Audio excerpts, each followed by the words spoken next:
टूनी बहुत ही गरीब थी। वह अपनी दो बेटियों के साथ रहती थी।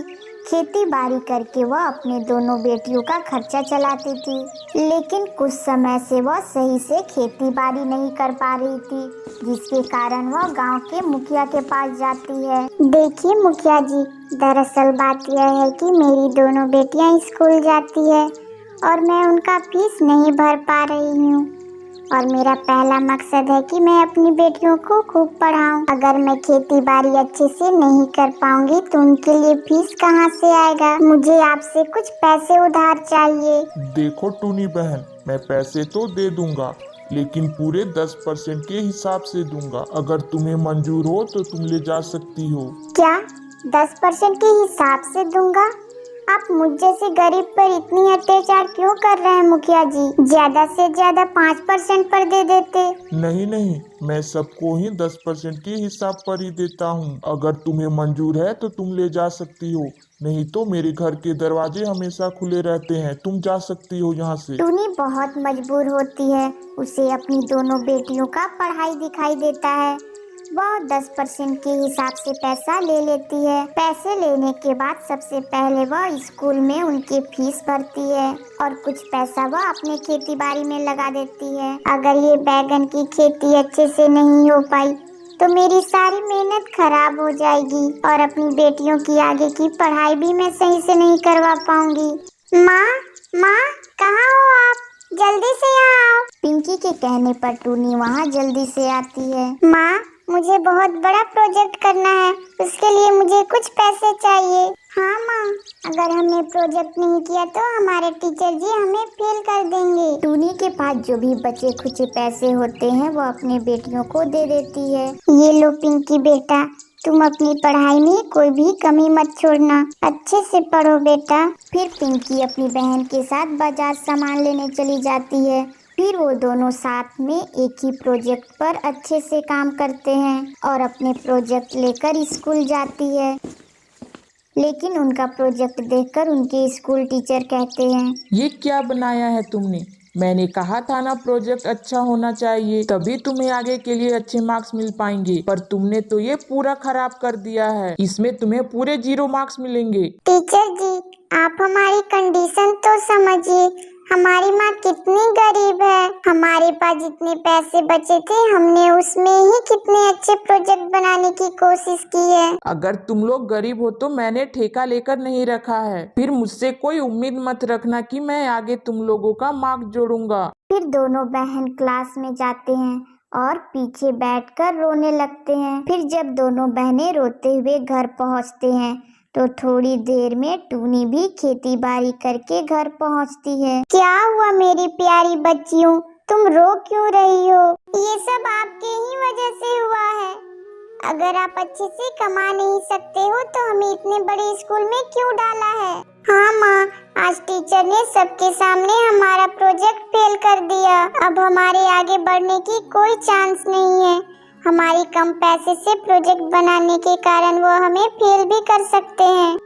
ऐसा कहकर दोनों बहनें वहाँ से चली जाती है।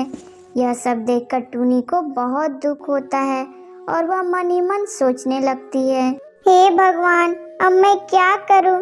ये सब आखिर मेरे साथ ही क्यों हो रहा है? जब से भोला जी हमें छोड़कर गए हैं सब कुछ बर्बाद होता जा रहा है। मैं अपनी दोनों बेटियों की परवरिश भी अच्छे से नहीं कर पा रही हूँ। टूनी खाना खाकर फिर वह खेती बाड़ी करने चली जाती है। फिर वो खेत पहुँचती है जहाँ उसके बैगन उग चुके थे।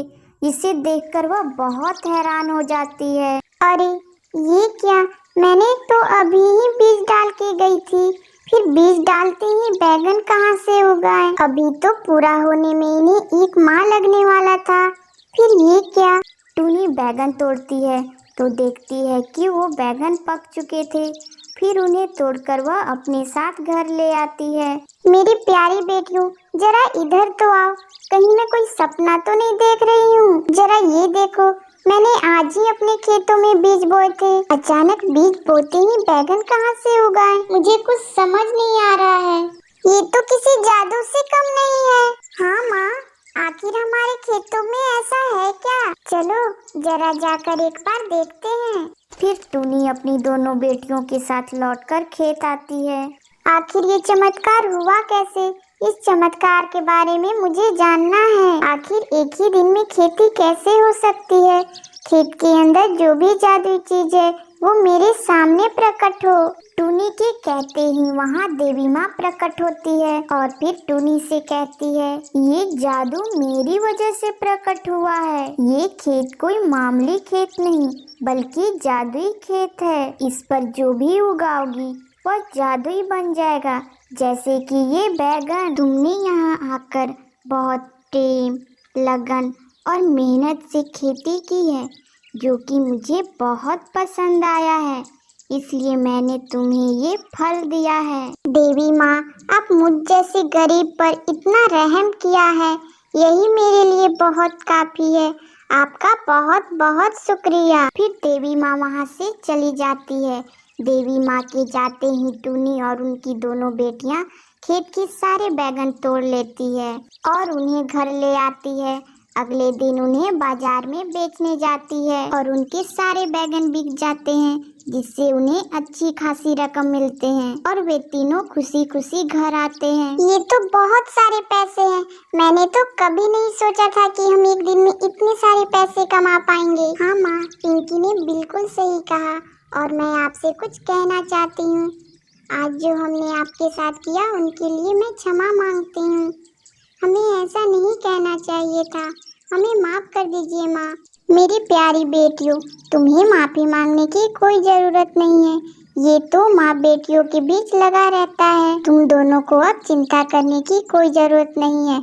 अब तुम दोनों मन लगाकर पढ़ो और अच्छी मुकाम हासिल करो और मैं काम करूँगी। नहीं माँ, आप अकेली काम नहीं करेंगी। हम पढ़ाई भी करेंगे और साथ में आपकी मदद भी करेंगे। आप हमारे लिए इतनी मेहनत नहीं करेंगी। टूनी की दोनों बेटियां बहुत समझदार हो गई थी।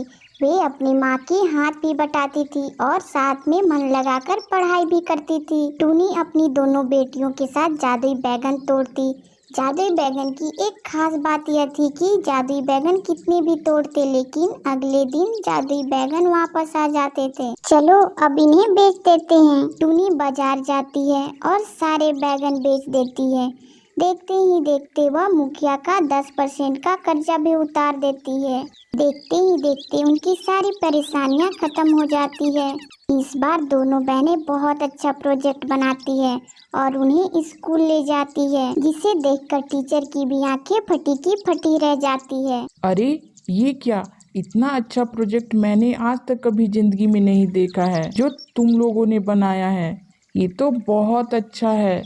टीचर जी, ये तो आपके कारण ही हुआ है, क्योंकि आप जैसे टीचर हम जैसे गरीब बच्चों को बहुत जलील करते हैं और हम जब जलील होते हैं तो जिंदगी में कुछ न कुछ नया करते हैं। हाँ टीचर जी, अगले टाइम से आप ये जरूर देखना कि उस बच्चे ने कितनी मेहनत की है, ना कि ये देखना कि उसने कितने पैसों में प्रोजेक्ट तैयार किया है। मोल कभी पैसों की नहीं होती है, बल्कि मोल तो उनकी मेहनत का होता है। इस बात से टीचर को भी अपनी गलती का एहसास हो जाता है और उस दिन से वह स्कूल के किसी भी बच्चे पर अत्याचार नहीं करता है। टूनी अपनी जादुई बैगन से गरीब लोगों की मदद करती है और टूनी अपनी बेटियों के साथ खुशी खुशी रहने लगती है।